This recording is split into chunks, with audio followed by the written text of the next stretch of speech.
A narrow line of water. That is all it looks like, at first. On a map, the Strait of Hormuz can seem almost too small for the fear attached to it. A blue throat between Iran and Oman. A passage into the Gulf. A place a careless eye might cross in half a second. But my dear friend, palaces have collapsed over smaller things than a strip of water. In 2024, roughly 20 million barrels of oil a day moved through that passage. Not in legend. Not in some dusty imperial archive. In the modern world. Around 1/5 of global petroleum liquids consumption pass through that narrow blue throat, along with about 1/5 of the world's traded liquefied natural gas. And that is not a small thing. So when Hormuz trembles, the first sound is not always a cannon. Sometimes it is a price changing on a screen. Sometimes it is an insurance premium rising before dawn. Sometimes it is a quiet room in a Gulf palace, where no one says panic, because panic is not a word well-dressed people like to use. I have learned to distrust places that powerful families describe as merely strategic. Merely strategic often means everyone in the room is pretending not to be afraid. And Hormuz has been making powerful men afraid for centuries. Before the tankers, there were merchants. Before the terminals, there were forts. Before the modern monarchies, there were kingdoms, tribute ships, maps, and empires trying to place a hand on the door. Tonight, I want you to look at this strait not as water, but as a file. A file of oil. A file of crowns. A file of empires that changed their flags, changed their languages, changed their uniforms, and still return to the same narrow passage. Because the question is not only what happens if Hormuz closes. The darker question is this: what happens to the crowns that learn to breathe through it? I am Elijah Blackwood, and I keep the doors of this house slightly open for those who know how to listen. If you wish to remain close to these files, stay with the Royal Keeper. My dear friend, notice that. The first page begins long before oil. Some families leave portraits, others leave files. And this file does not belong to one dynasty. It belongs to a whole ring of houses built around heat, water, oil, fear, and inheritance. Open the map slowly. To the north, Iran. To the south, Oman. Behind the passage, the Gulf itself, with monarchies arranged like guarded rooms along a long corridor. Saudi Arabia, Kuwait, Bahrain, Qatar, the Emirates, Oman. Some louder than others, some richer than others, some more discreet, but all of them living, in one way or another, beside a fact no palace can polish away. The sea has a narrow door. That door is Hormuz. If you are watching from far away, it is tempting to reduce it to oil.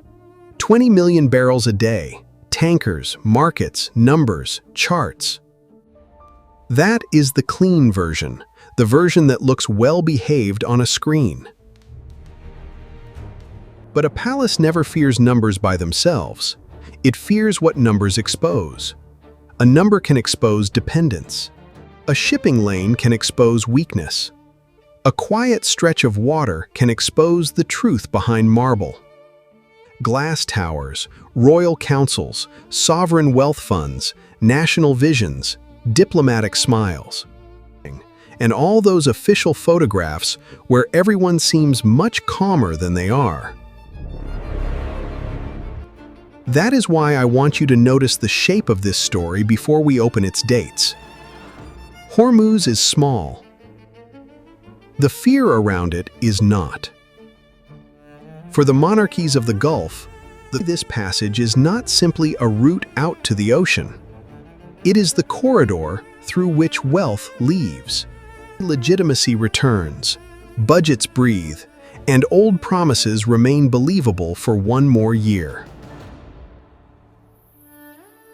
Promises like employment. Promises like stability. Promises like a state that can keep giving without asking too many questions in return. Of course, no ruler would phrase it that plainly. Rulers prefer cleaner words. Development, security, vision, partnership, continuity, fine words, polished words. I have served enough rooms to know polished words often arrive after the broken glass is hidden. So tonight, we are not going to treat Hormuz as a geography lesson. Geography is only the table. Power is what has been placed upon it. And on this table, you will find old kingdoms, Portuguese forts, Persian memory, British withdrawal, disputed islands, American protection, Gulf monarchies, liquefied gas, sovereign wealth funds, young heirs, old bargains, and one uncomfortable question sitting in the center like a sealed letter. If the crown depends on a passage staying open, how strong is the crown? That question is why this file matters. Because the Strait of Hormuz is not a place where history ended and energy began. It is where older habits learned to wear modern clothes. Before oil gave the Gulf its modern fortune. The passage already understood power. It had seen merchants. It had seen tribute. It had seen empires arrive with crosses, cannons, treaties, maps, and the usual confidence of men who believe water can be owned if the ink is dark enough. So we begin there. Not with the tanker, with the toll. Before the oil tanker, there was the merchant. Before the trading screen, there was the customs officer, the harbor master, the guard at the gate. The man with a ledger deciding what could pass and what would be charged for the privilege. Hormuz understood wealth before the modern world gave it a barrel. For centuries, the name was tied to commerce moving between the Gulf, Persia, Arabia, India, and the wider Indian Ocean. Goods came through, men came through, rumors came through, so did ambition. That is the thing about a passage. It never carries only cargo. It carries news of who is rising, who is weak, who can pay, who must borrow, who needs protection, and who is arrogant enough to believe the sea will obey him. The old kingdom of Hormuz grew inside that logic. Its power did not come from a vast fertile plain or a deep inland empire. It came from position, from passage, from knowing that ships need doors, and doors create fees. A crown built on a door learns a particular habit. It learns to watch movement. Who enters? Who leaves? Who waits outside? Who pays quickly? Who complains? Who arrives with soldiers pretending to be merchants? I have always found that last category very revealing. Because then came the European age of oceanic appetite. The Portuguese looked at Hormuz and did not see a minor island or a distant port. They saw a hand on the throat of trade. In the early 16th century, Portugal seized Hormuz to control Indian Ocean routes and the entrance to the Gulf. The language was empire. The instrument was cannon. The purpose was older than both. Control the passage. Tax the movement. Turn geography into obedience. There is a kind of vanity in every maritime empire. It looks at water and imagines a corridor drawn for itself. But the Gulf has never belonged so easily to anyone's imagination. For more than a century, Portuguese power remained there, fixed to forts, agreements, violence, commerce, and the stubborn belief that a distant crown could hold a nearby throat. Then, in 1622, Persian forces, with English support, expelled the Portuguese from Hormuz. And there, my dear friend, is the first lesson in the file. The passage could be occupied. It could not be made forgetful. The flags changed. The uniforms changed. The prayers spoken in the rooms changed.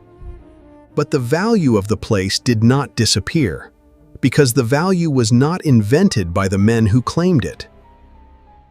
It came from the shape of the map itself. This is why Hormuz is dangerous to explain too quickly. If you begin with oil, you may think the strait became powerful in the 20th century. It did not. Oil gave Hormuz a new language: tankers, LNG, insurance, global consumption, strategic choke point. But the grammar was ancient. Passage, payment, fear, control. Every empire that touched Hormuz learned some version of that grammar. Some learned it in profit. Some learned it in humiliation. And the modern monarchies of the Gulf inherited more than oil beneath the ground. They inherited a region where movement has always meant power. So when we move from old Hormuz to the modern Gulf, do not imagine a clean break between past and present. Imagine an old key placed inside a new lock. The lock is energy. The key is still passage. But a passage alone does not protect a house. A house needs alliances, guards, understandings, and sometimes marriages of convenience that no one calls marriages. That is where the next room opens. At royal weddings, I listen less to the vows and more to the seating chart. Who sits near the throne? Who is kept at a polite distance? Which family smiles too much? Which ambassador has been placed where he can see everything without appearing to stare? In the Gulf, the same principle applies. Only the wedding table is made of ports, air bases, naval patrols, energy contracts, defense understandings, and diplomatic silences. The monarchies around the Gulf do not survive by oil alone. They survive by arrangements. Some are formal. Some are whispered. Some are dressed as friendship. Some are called cooperation because the word dependence would be impolite. The Gulf Cooperation Council, formed in 1981, gives this royal neighborhood a public shape. Saudi Arabia, Kuwait, Bahrain, Qatar, the Emirates, and Oman. 6 monarchies tied by geography, energy, security, family networks, and the knowledge that instability rarely knocks on only one palace door. On paper, it is a regional organization. In the corridor, it is something more intimate. A club of ruling houses trying to manage the same weather. That weather includes Iran across the water. Vast and suspicious, never simply an outside actor. It includes the memory of foreign empires entering, leaving, and leaving behind lines no one fully trusts. It includes outside powers whose ships help keep the lanes open, while also reminding everyone that protection has a sound. Engines, radar, steel moving through dark water. No palace likes to admit it needs a guard outside the door. Yet every serious palace has one. This is where Oman becomes so important. Quietly important. which is often the most interesting kind. Oman sits on the southern side of the strait. It is not merely near the door, it is part of the doorframe. And because Muscat has often played the role of mediator in regional crises, Oman gives this story a different texture. Not every power in Hormuz shouts. Some powers lower their voice. Pour the tea, and make sure the conversation continues before the knives come out. That is not weakness. It is a different instrument. Still, mediation does not erase the larger truth. The monarchies of the Gulf are wealthy, but wealth does not remove vulnerability. It decorates it. It hires better architects. It builds towers high enough to make the ground look less fragile. But the water remains there. And the need remains there. Every tanker that moves safely through Hormuz confirms the arrangement. Every threat to that movement tests it. Every outside ship that patrols the area reassures one room and irritates another. Every handshake says stability, while the map quietly says, only if the passage holds. That is the hidden price of these alliances. They protect the house, yes, but they also reveal what the house cannot protect alone.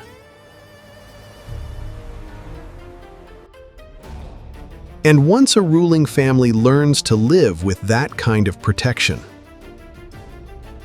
the question passes to the next generation. The sons inherit the palace. They also inherit the dependency. A royal child is praised before being known. Before he has chosen a voice, the court has already chosen a future for him. Before he understands the rooms have decided what he represents. Continuity, stability, a clean face for an old bargain. In the Gulf, that bargain has been unusually expensive. For decades, many monarchies around this water lived under what scholars call a rentier bargain. The phrase is dry. The reality is not. Oil and gas revenue flowed into the state.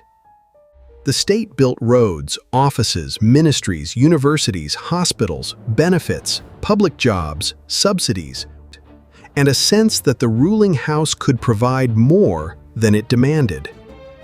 In simple terms, prosperity helped buy calm. Not perfect calm. Never believe the portrait entirely. But enough calm to make the system feel permanent. And that is dangerous. Permanence is one of the palace's favorite perfumes. The old bargain allowed rulers to say, without always saying it aloud, we will give you stability, employment, services, and national grandeur. You will give us loyalty, patience, and silence when silence is required. For a time, this can look like genius. Until the bill changes. Because a young heir in a petrostate does not inherit only a throne or a council room. He inherits payrolls, housing expectations, youth unemployment, citizens who grew up believing the state should provide, foreign workers who keep the economy moving, families used to subsidy, ministries used to spending, and a world outside the palace asking, with increasing impatience, how long oil can remain the answer to every difficult question. That is not a ceremonial problem. That is a pressure problem. You can place a young prince in a beautiful room. Surround him with models of new cities. Show him screens full of investment targets. and dress the future in polished English words: innovation, diversification, transformation, vision. But the private question remains less elegant. How do you keep the old promise when the old source of ease becomes less certain? This is why Hormuz matters inside the palace, not only outside it. The passage is not merely a shipping lane. It is part of the mechanism that made the bargain believable. Oil and gas leave through routes like this. Money returns. Budgets breathe. A ruling family keeps room to maneuver. If that flow is threatened, the anxiety is immediate. If the world's long-term dependence on that flow weakens, the anxiety becomes slower, deeper, harder to photograph. The first kind of fear appears in markets. The second kind appears in succession. And succession is never only about who sits next. It is about what he can still promise once he sits there. I do not envy the modern heir in such a room. That may surprise you, but I do not. An old king can tell himself the system worked because he was wise. A young heir has to prove the system can work when history is no longer flattering it. That is a colder assignment. So the palace begins to look for a new language. Not the language of barrels alone.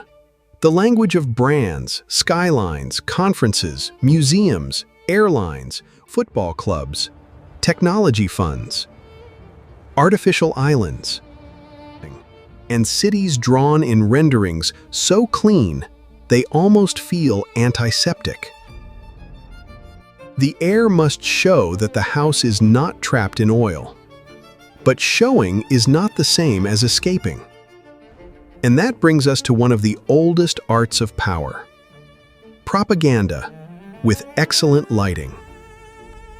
I admire a beautiful ceremony. I simply refuse to forget what it is doing. Power rarely walks into a room naked. It arrives dressed, sometimes in velvet, sometimes in military uniform, sometimes in a national development plan printed on expensive paper.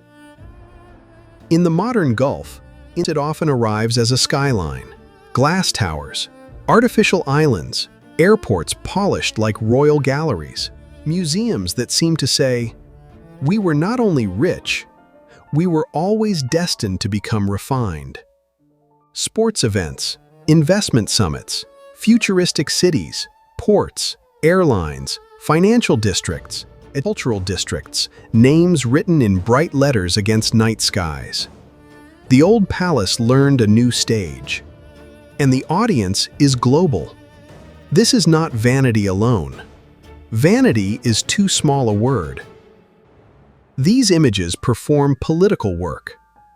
They tell citizens that the future is under control. They tell investors that the state is competent. They tell rivals that the ruling house has not run out of imagination. They tell the young that tomorrow will not look like yesterday, even if yesterday is still paying the bill. That last part matters.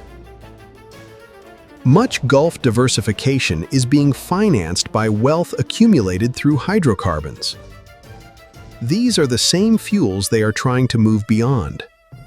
Sovereign wealth funds invest at home and abroad. State assets are reorganized. Debt enters the room when ambition outruns current revenue. Foreign investment is invited to help build the non-oil economy everyone knows must become stronger. There is nothing automatically false about this. A palace can build real things for strategic reasons. A fund can be both a political instrument and an investment vehicle. A city can be both propaganda and infrastructure. History is rarely polite enough to separate motives cleanly. But I want you to look at the performance. The performance says, "We are already after oil." The budget often whispers, "Not yet." That is the tension beneath the lights. The Gulf monarchies are using oil wealth to purchase time, and time is a royal luxury. Time lets a ruler reform without admitting panic.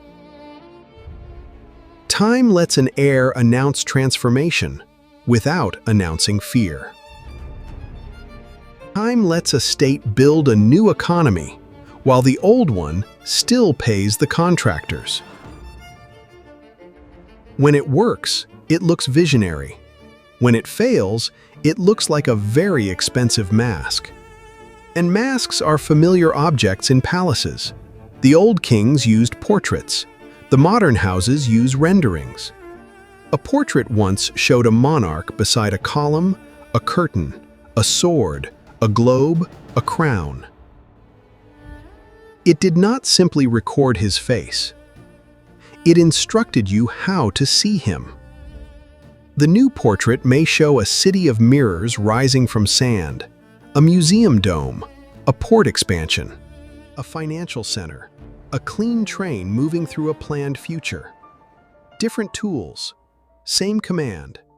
Look here, believe this, do not stare too long at the crack.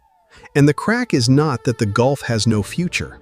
That would be too easy and too lazy. Some of these states have moved faster than outsiders expected. Some have built real capacity, real institutions, real brands, real leverage. Dismissing it as spectacle is the mistake jealous courts make when they confuse elegance with emptiness. No. The crack is subtler. The image of confidence grows louder as the old source of confidence becomes more complicated. So when you see the skyline, do not look only up. Look outward, toward the water. Because every tower, every fund, every national vision still exists in the shadow of routes like Hormuz. The oil that built the image moved through vulnerable passages. The gas that gives leverage moves through vulnerable passages. The confidence of the future still remembers the fear of interruption. And there comes a moment when even the most beautiful image cannot absorb the scandal anymore. Not a scandal of romance, not a scandal of a hidden lover or a careless prince. A more dangerous scandal. A scandal everyone can understand. A palace can survive a scandal. What it cannot always survive is a scandal people understand. That is why Hormuz is so dangerous. Most political fragility is hidden behind language, fiscal exposure, regional deterrence, maritime security, energy dependence, supply risk.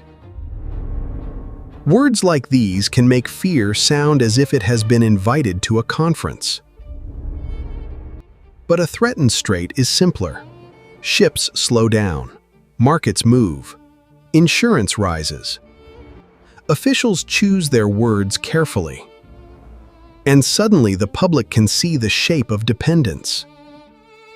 In 2024, roughly 20 million barrels of oil a day hooved through the Strait of Hormuz. Around 1/5 of global petroleum liquids consumption. Add to that roughly 1/5 of the world's traded liquefied natural gas, much of it tied to Qatar. And the map stops looking like a map. It looks like a pulse. Now imagine that pulse disturbed, not stopped forever. That is the easy nightmare, the one people use because it is dramatic. I am more interested in the smaller fear, because smaller fears are often the ones that rule actual rooms. A threat, a seizure, a warning, a naval movement, a missile in the wrong place. A statement that can be denied later, but not before the market has heard it. That is enough. The price of oil does not need a coronation to react. Insurance companies do not wait for a palace to finish its statement. Traders do not bow before making a calculation. They move because fear has moved. And when fear moves through Hormuz, the monarchies around the Gulf feel it in more than reputation. They feel it in budgets. They feel it in investor confidence. They feel it in the cost of protection. They feel it in the knowledge that future wealth still has to pass through exposed water. This is the scandal the skyline cannot fully bury. The old bargain promised stability. The modern image promised transformation. But Hormuz asks a brutal question of both. How stable is a system whose confidence can be shaken by a passage so narrow that a map can almost hide it? I want you to picture the room, not a battlefield. A room, screens glowing, phones face down on a polished table. A minister who has not slept. An advisor using calm words with the care of a surgeon. A royal portrait on the wall, looking as if it has seen this before. No one screams. That is not how these rooms work. The more serious the fear, the lower the voice. And that is where the real nature of power appears. Not in the parade, not in the official photograph, not in the speech about destiny. It appears when the system must admit, privately, that it depends on something it cannot fully command. Hormuz is not the only vulnerability in the Gulf, but it is the one the world can understand quickly. That makes it politically dangerous, because once people understand a vulnerability, it is harder to dress it as strength. And after that, the story changes. We are no longer speaking only about oil, or ships, or a line of water between Iran and Oman. We are speaking about the anatomy of a crown under pressure, how it hides fear, how it buys time, how it turns dependence into ceremony, how it looks at a crack and orders a larger portrait. And if that anatomy interests you, my dear friend, I keep a separate file for it. The Shadow of the Throne is my psychological dossier on the true cost of the crown. Isolation, paranoia, public image, family pressure, fear of exposure, and the private machinery that keeps power standing when the official portrait begins to tremble. This episode shows you one passage, one region, one royal problem. The dossier opens the pattern beneath many of them.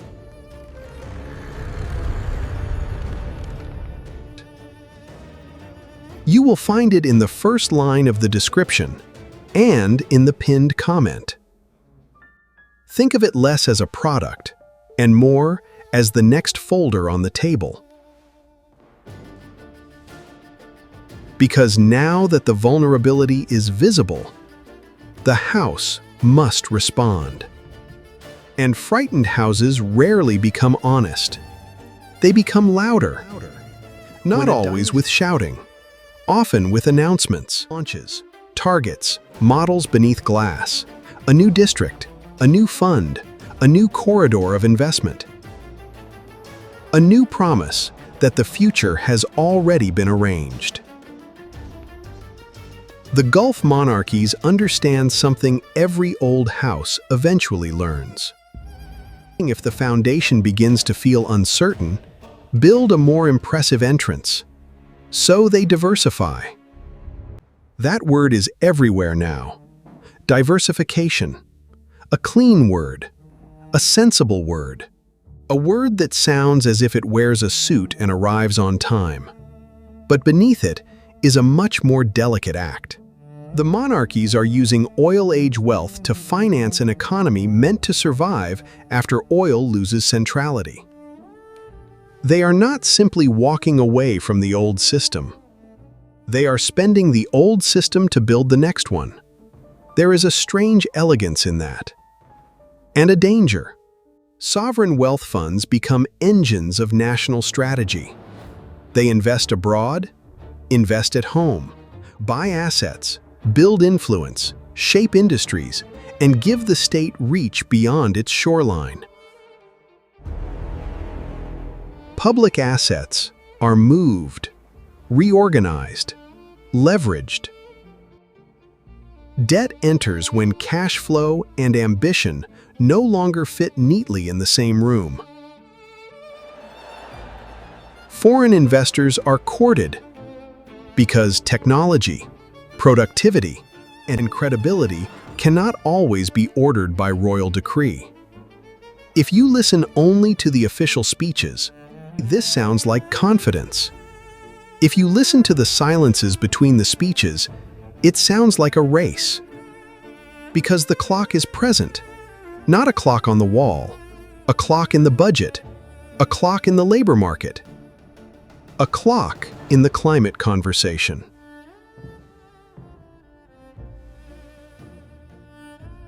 A clock in the mind of every young citizen who has been told that the future will be brighter, more modern, more global, more private sector driven, more efficient, more everything.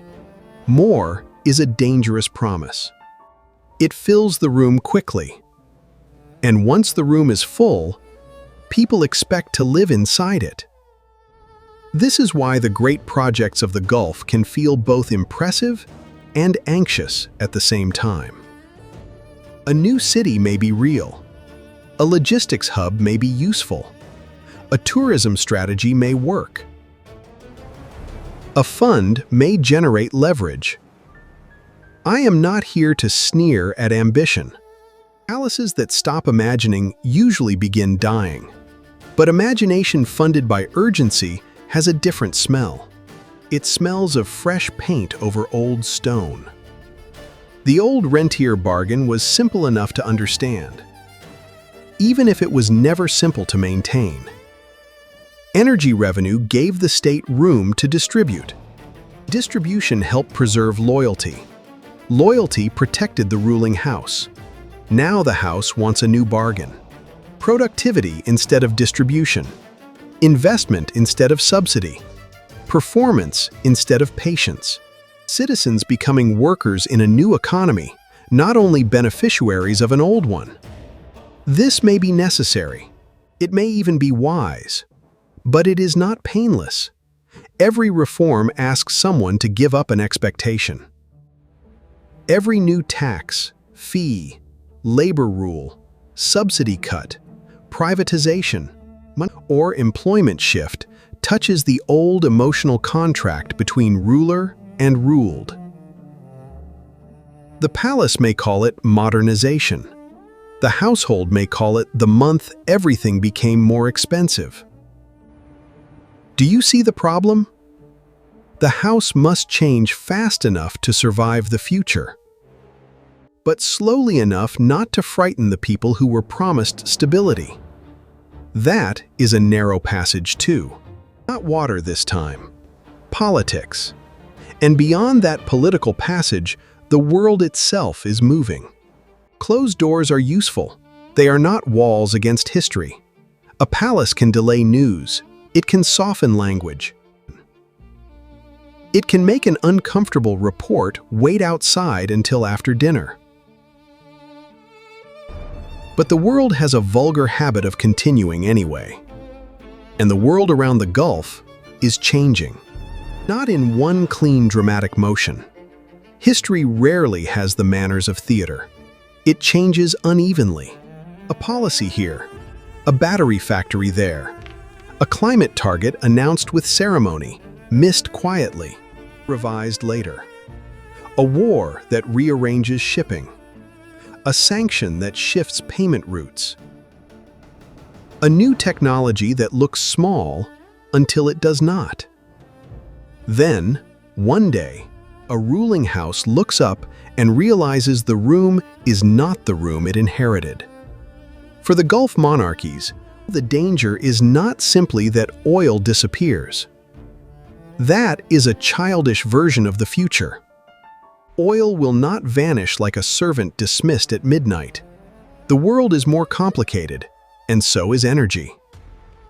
The sharper question is about centrality. What happens when the resource that made you unavoidable becomes less able to guarantee obedience? Wealth and attention in the same old way? That is where the tension lives. International institutions can speak in careful language about medium-term risks. Dependence on hydrocarbons, geoeconomic fragmentation, climate pressures, the need for stronger non-oil growth, the difficulty of sustaining public finances through old assumptions. Fine, let me translate it into palace language. The old income may not command the room forever. And if the old income commands less, the old silence costs more. This is not an instant collapse. I mistrust instant collapse stories. They flatter the storyteller and insult the people inside the system. Gulf rulers are not asleep. They know the old model is under pressure. Some have moved quickly. Some have built reserves, funds, infrastructure, institutions, logistics, finance, tourism, and global brands. Some have learned to turn small territory into enormous leverage. But awareness does not remove the trap. It only makes the trap better lit. The state that once distributed easily may need to tax more, choose more, cut more, demand more. It may need citizens to work differently, businesses to compete differently, ministries to spend differently, and families to accept that the state is no longer an endless cushion beneath every fall. That is when the emotional contract changes. And emotional contracts are the hardest to renegotiate because no one remembers signing them. A young man who expected a public job does not think in terms of macroeconomic transition. A family facing a higher cost of living does not comfort itself with a diversification strategy. A citizen asked to accept new discipline may ask, quietly at first, why obedience still travels in only one direction? This is the kind of question that makes courts nervous. Not because it always becomes revolution. It often does not. Gulf monarchies have tools, money, legitimacy, religious language, national narratives, security services, patronage networks, and genuine support in many quarters. A serious story must admit that. But a serious story must also admit something else. The future asks for performance, not merely inheritance. And performance is cruel to crowns.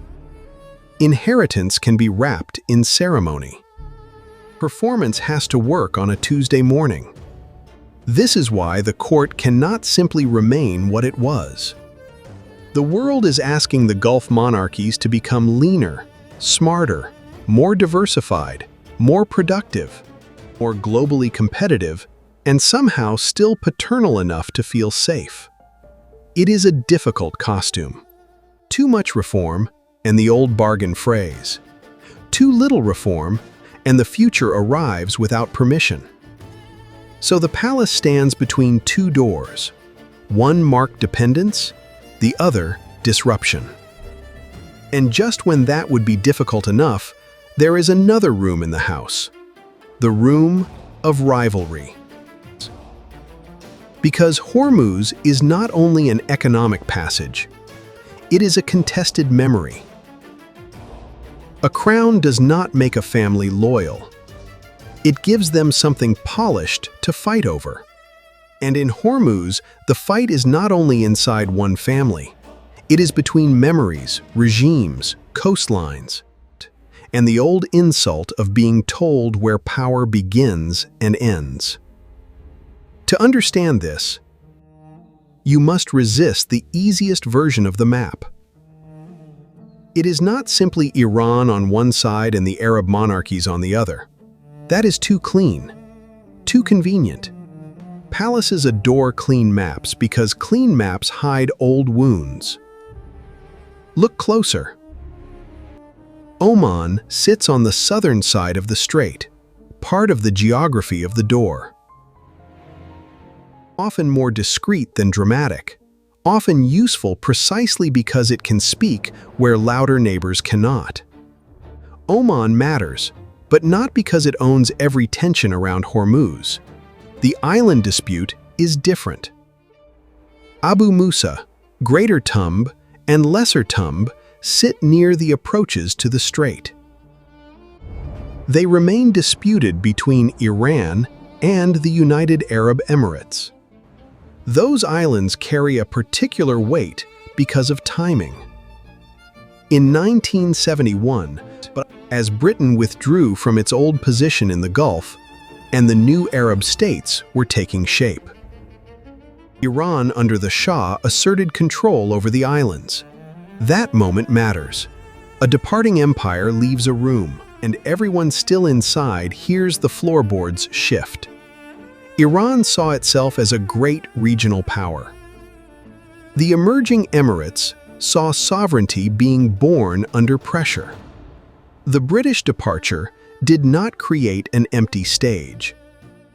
It created a scramble over who would be taken seriously when the old imperial manager was gone. And the islands became more than islands. They became proof of reach for Tehran, proof of grievance for the Emirates, proof that the Gulf's modern borders and monarchies did not emerge from serenity, but from negotiation, pressure, memory, and occasionally humiliation. Here, we must be precise. The Iran that took the islands in 1971 was still ruled by the Shah. The Iran that now uses Hormuz in strategic language is an Islamic republic. The regime changed. The flag changed. The ideological costume changed dramatically. But the importance of the passage did not change. That is the uncomfortable continuity. Royal Iran wanted to project power in the Gulf. Revolutionary Iran still understands the strait as leverage, vulnerability, and stage. The old monarchy and the current republic would not describe themselves as the same house. Of course not. But geography has a cruel sense of humor. It can force enemies, heirs, and successors to use the same doorway. For the Arab monarchies, that doorway is both lifeline and exposure. For Iran, it is both risk and instrument. For outside powers, it is both responsibility and excuse. And for the world, it is a reminder that energy routes are never only technical. They are emotional. Prestige moves through them. Fear moves through them. Old defeats move through them. Naval doctrines move through them. The memory of imperial withdrawal moves through them. Every patrol boat and diplomatic statement carries more history than it admits. This is why Hormuz cannot be reduced to a shipping problem. Shipping problems have solutions. Routes, insurance, escorts, contingency plans. Memory is harder.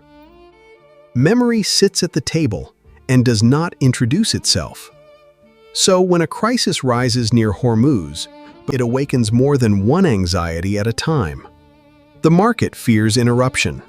The monarchies fear exposure. Iran fears encirclement and irrelevance. The Emirates remember the islands. Oman protects the conversation. Outside powers protect the flow. proving how much the region still depends on outsiders. No one in that room is innocent of calculation, and no one is free of vulnerability. That is what makes the passage so combustible. Not only that ships pass through it, but that so many unfinished histories do. And when unfinished histories meet an unfinished economic transition, the final question becomes darker. Can these houses survive the future without becoming something else entirely? Survival is not always victory. That sentence should be written above many palace doors. A dynasty can survive and still lose the world that made it feel natural. A crown can remain on the table while the bargain beneath it has changed beyond recognition. A house can keep its name, its guards, its ceremonies, its portraits, and still become something colder, leaner, more nervous than it was before. So no, I am not going to tell you that the Gulf monarchies are simply about to fall. That would be dramatic. It would also be lazy. Some of these states are wealthy, disciplined, strategically placed, and far more adaptive than their critics like to admit. The Emirates and Qatar, for example, have often seemed better positioned because they moved aggressively into finance, logistics, aviation, media, gas strategy, investment networks, and global branding. Saudi Arabia has scale, reserves, religious weight, demographic force, and an ambition so large it sometimes seems to need its own weather system. Oman and Bahrain face different constraints, with less fiscal room and more immediate pressure in certain areas, but even there, survival cannot be reduced to a headline. Palaces are more complicated than headlines. The real question is not whether every crown falls. The real question is what each crown must become to remain standing. That is where the cost appears. If oil revenue becomes less able to carry the old bargain, the state may need to demand more from society. More work in private sectors, more taxes or fees, more discipline, more acceptance of reform. More patience with projects whose benefits arrive late, unevenly, or not at all. But the old legitimacy was built on a softer rhythm. The state gave, the citizen trusted, the family ruled. That rhythm does not vanish overnight. It remains in expectations, in family budgets, in job preferences, in the way people speak carefully about power, in the way a young citizen measures a prince not only by grandeur, but by whether life still feels manageable.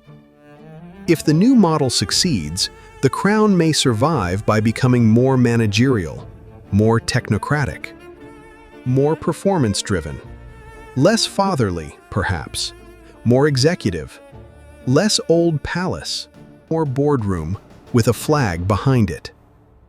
If the new model struggles, the crown may survive by leaning harder on control, surveillance, security, selective distribution, tighter speech, louder nationalism, grander spectacles.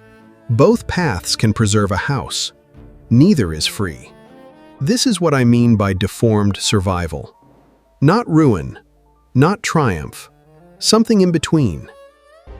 A crown that remains visible while the emotional logic beneath it has changed.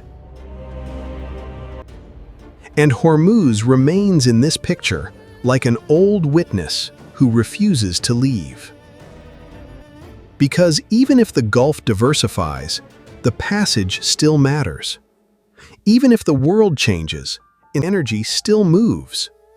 Even if new sectors grow, old revenues still fund transitions.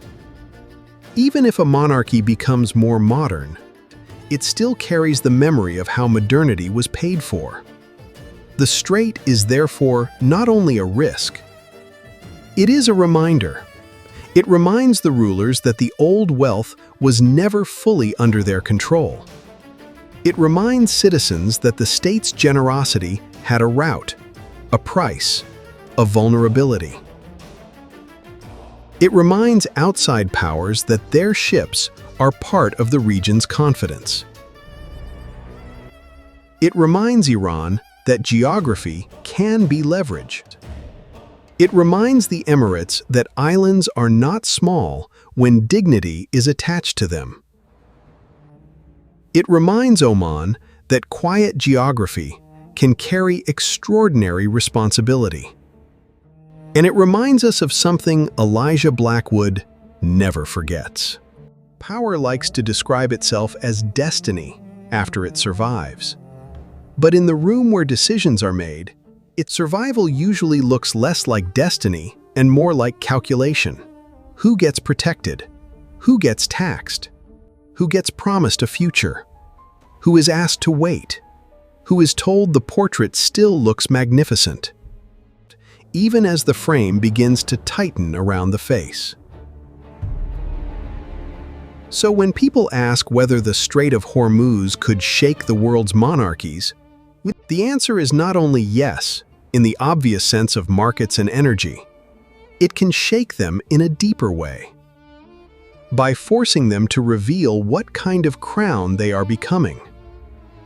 And once that is revealed, the final pattern is difficult to unsee.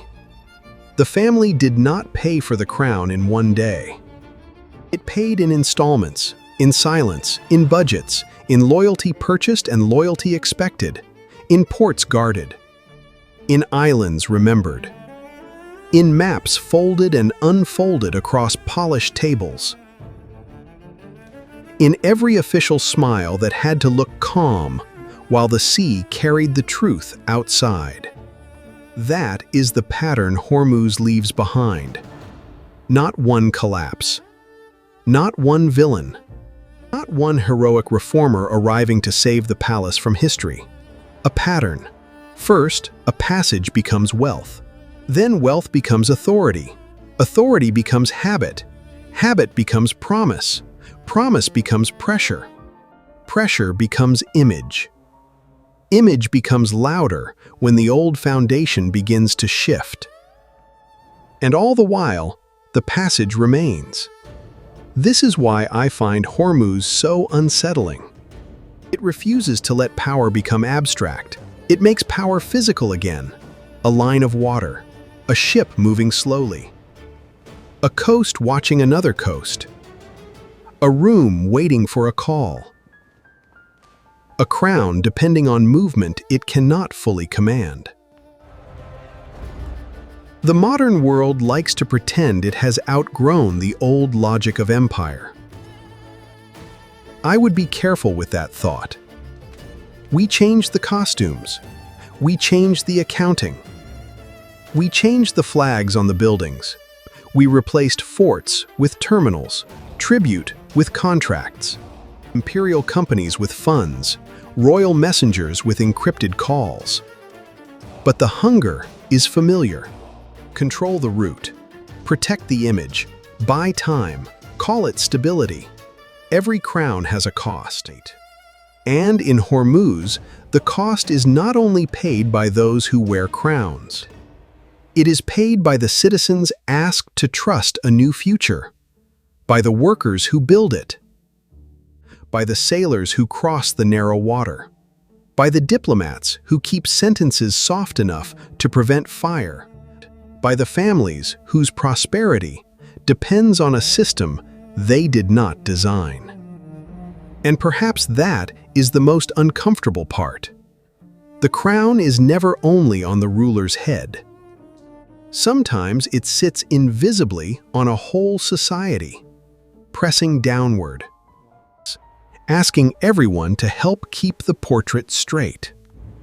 So when you look again at the Strait of Hormuz, and do not see only oil, do not see only Iran, do not see only tankers or monarchies or naval patrols, or a narrow place where the news occasionally becomes nervous.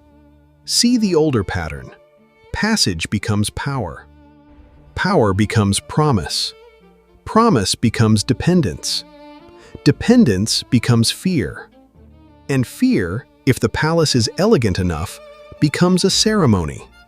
That is why the strait matters. Not because it is large, because it is small, and still the powerful must arrange themselves around it. The crowns changed. The empires changed. The gargoyle on the old fort may be gone. The uniforms may be different. The trading screens may glow where candles once trembled. But the choke point remained. And if a crown must keep glancing at the water to know whether it is safe, then perhaps the water was never merely beneath the crown. Perhaps it was holding part of it up. If that image stays with you, my dear friend, then the file has done its work. A crown above the water. A palace pretending the foundation is stone, when part of it is passage, market, memory, and fear. If you want to keep reading these patterns with me, the shadow of the throne is waiting in the first line of the description and in the pinned comment. Not as a replacement for these episodes, but as the private folder beside them. A dossier for those who want to understand how power behaves when it is afraid of exposure. And now I will leave one question on the table. Is a monarchy stronger because it controls a passage, or weaker because it needs the passage to breathe?